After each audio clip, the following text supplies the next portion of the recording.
teman-teman semua, kembali lagi dengan aku. Akhirnya kita bahas soal P3K lagi teman-teman. Kalian nggak usah khawatir.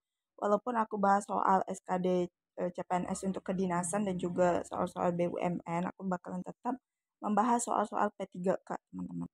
Nah ini dia salah satu soal-soal tentang tes kompetensi teknis ya teman-teman untuk jurusan kebidanan. Nah, tanpa lama-lama kita langsung aja ke videonya. Tapi sebelum ke videonya jangan lupa di like, comment, subscribe, dan nyalakan lonceng notifikasinya supaya kalian gak ketinggalan video terbaru dari aku. Oke, kita langsung aja ke videonya. Kita baca bareng-bareng. Nomor 1, pada proses dekontaminasi merendam alat-alat dilakukan selama dalam menit dalam larutan. Oke. Nah, ini dalam proses pencucian alat ya, teman-teman. Sterilisasi alat. Nah, itu kita merendam alatnya itu selama berapa? 10 menit ya, teman-teman. Nah, 10 menit. Itu menggunakan larutan klorin, teman-teman. Tapi kira-kira berapa persen nih larutan klorinnya, teman-teman? Yaitu 0,5%. Nah, ini saat melakukan proses dekontaminasi itu dilakukan perendaman alat selama 10 menit ya, teman-teman.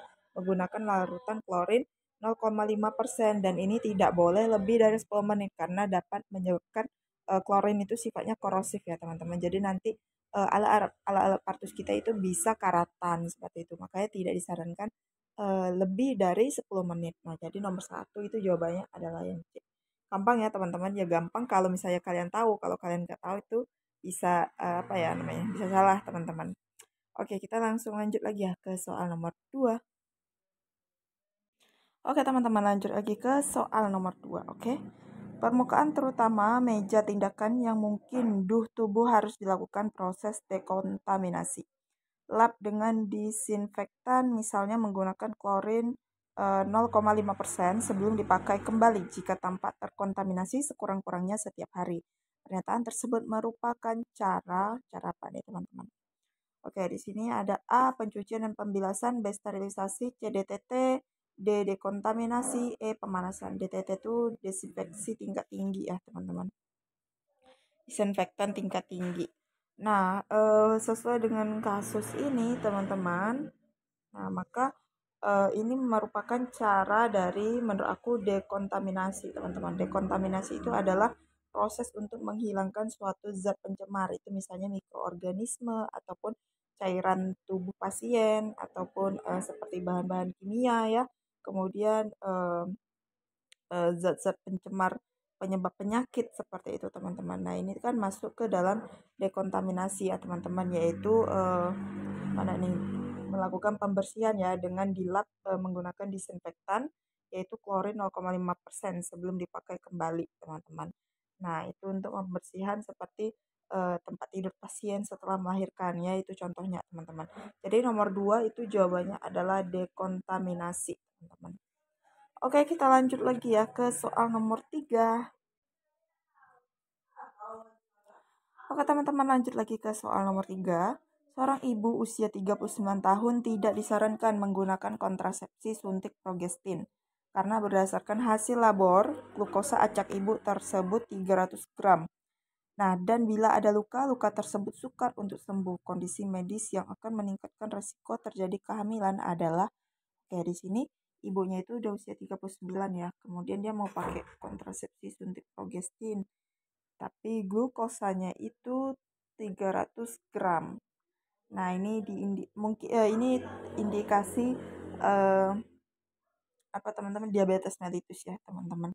Nah, kemudian ditambah lagi kalau punya luka itu susah sembuh. Ini biasanya tuh gejala orang-orang diabetes tuh kalau punya luka susah sembuh. Nah, kondisi ini akan meningkatkan resiko terjadi kehamilan adalah kondisi medis yang akan meningkatkan resiko. Nah, jadi apa sih resikonya misalnya ibu ini hamil? Nah, itu teman-teman. A. Penyakit sel siklus ini itu sel darah merahnya itu berbentuk bulan sabit, teman-teman. Nah, harusnya kan eh, sel darah merah yang yang bagus itu bentuknya bulat cekung ya teman-teman, tapi ini hanya bulan sabit nih, nanti menyebabkan anemia nih teman-teman.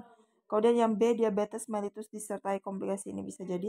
Kemudian yang C, tuberkulosis, D, sirosis hati, E, hipertensi. Oke, yang ditanyakan tadi adalah ibunya itu glukosanya tinggi, Jadi misalnya kalau ibu ini hamil, maka apa yang akan terjadi? Maka kemungkinan ibu ini akan mengalami diabetes mellitus disertai komplikasi, teman-teman. Seperti itu ya. Nah, jadi soal nomor 3 itu jawabannya adalah yang B. Gampang ya, teman-teman. Oke, kita lanjut lagi ke soal nomor 4. Teman-teman lanjut lagi ke soal nomor 4 ya. Seorang perempuan usia 33 tahun memasang kontrasepsi AKDR dengan progestin selama 1 tahun. Datang ke RS mengatakan sudah 2 bulan ini tidak haid. Pasien khawatir karena selama ini haidnya teratur dan lancar. Hasil pemeriksaan menunjukkan bahwa TTV dalam batas normal, inspekulo terlihat benang, dan tes Grafindex positif. Penata laksanaan untuk kasus tersebut adalah, oke teman-teman, nah dia usia 33 tahun, KB-nya itu dia sedang memasang kontrasepsi AKDR atau IUD ya teman-teman. Kemudian dia mengatakan sudah 2 bulan ini tidak haid. Nah biasanya kalau IUD itu tiap bulan haidnya lancar ya teman-teman. Jarang yang eh, haidnya itu tidak teratur. Jadi di sini bidannya itu melakukanlah yang namanya tes Grandfindex atau tes HCG teman-teman. Tes hormon kehamilan dan hasilnya itu positif, berarti ibunya itu hamil. Nah, sedangkan di dalam rahimnya itu masih terpasang IUD. Nah, jadi penata laksanaan untuk kasus tersebut apa, teman-teman? A. USG, B. Mencabut IUD, C. Biarkan IUD terpasang, D. Konseling persiapan kuretase, E. Memberikan pil KB kombinasi 1 siklus. Nah, jadi yang paling tepat itu adalah kita cabut aja IUD-nya, teman-teman, karena ibunya kan lagi hamil nih. Udah terkonfirm hamil, teman-teman. Jadi IUD yang terpasang itu harus dicabut ya, teman-teman. Jadi nggak boleh nggak dicabut ya. Kemudian kalau yang D itu konseling persiapan kuretase. Kenapa harus dikuretase ya, teman-teman? Padahal kan nggak ada masalah. Nah, jadi nomor 4 itu jawaban yang paling tepat adalah mencabut IUD-nya, teman-teman. Seperti itu ya. Atau kalian pernah dapat pasien seperti ini, teman-teman? Coba komen di kolom komentar ya. Oke, kita lanjut lagi ke soal yang terakhir. Oke, teman-teman lanjut lagi ke soal nomor 5 ya. Ini soal yang terakhir, kita baca bareng-bareng. Seorang remaja usia 17 tahun datang ke BPM bersama ibunya mengeluh nyeri pada bagian perut bawah dan payudara. Ibu mengatakan bingung dengan keadaan anaknya. Kemudian penyebab keluhan anak tersebut adalah, nah ini dia udah usia remaja ya, usia 17 tahun. Nah itu ngeluh nyeri pada bagian perut bawah dan payudara. Ini tuh biasanya eh, apa ya namanya, sindrom pramenstruasi ya teman-teman. Itu biasanya terjadi sebelum menstruasi ya, terasa nyeri perut bagian bawah, terus payudara terasa tegang, sakit ya teman-teman. Bahkan sedang menstruasi aja terasa yang namanya seperti itu ya, itu disebutkan dysmenorrhea. Kalau udah haid, kalau lagi haid terasa seperti itu dikatakan dysmenorrhea, tapi kalau sebelum belum haid tapi udah ngerasakan gejala-gejala ini disebut sindrom pramenstruasi teman-teman. Nah, apa sih penyebab keluhan anak tersebut kira-kira, teman-teman? Oke. Eh, A. Penurunan FSH. Ini ada apa namanya? Pengaruhnya dengan hormon ya, teman-teman. Oke. Eh, kita lihat nomor yang A. Penurunan FSH, B. Penurunan estrogen, C. Peningkatan progesteron, D. Peningkatan testosteron, E. Peningkatan LH. Oke, teman-teman, maaf di sini itu bukan penurunan ya teman-teman, tapi peningkatan. Oke, ini peningkatan teman-teman. Aku salah ketik, sorry. Peningkatan estrogen. Oke, kalau untuk peningkatan testosteron, perempuan nggak punya testosteron ya teman-teman, itu hormon pada laki-laki. Oke, jadi di sini nomor 5 jawaban yang paling tepat itu adalah yang B, teman-teman.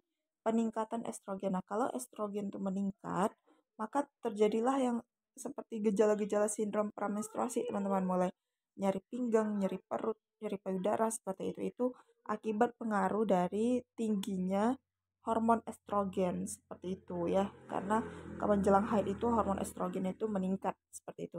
Oke, jadi nomor 5 jawabannya adalah yang B. Oke teman-teman, segitu dulu 5 soal dari aku. Semoga bisa membantu persiapan kalian ya untuk P3K ini. Kapan aku bikin soal tentang manajerial dan sosial kultural, pokoknya kalian tungguin aja. Aku lagi cari soal-soal yang tepat karena aku nggak mau nge-share soal-soal yang salah ke kalian. Oke teman-teman, sekian dulu dari aku. Jangan lupa di like, comment, subscribe, dan nyalakan lonceng notifikasinya. Dan juga share ke semua sosial media yang kalian punya supaya teman-teman kalian bisa belajar bareng aku. Oke, see you next video. Bye-bye.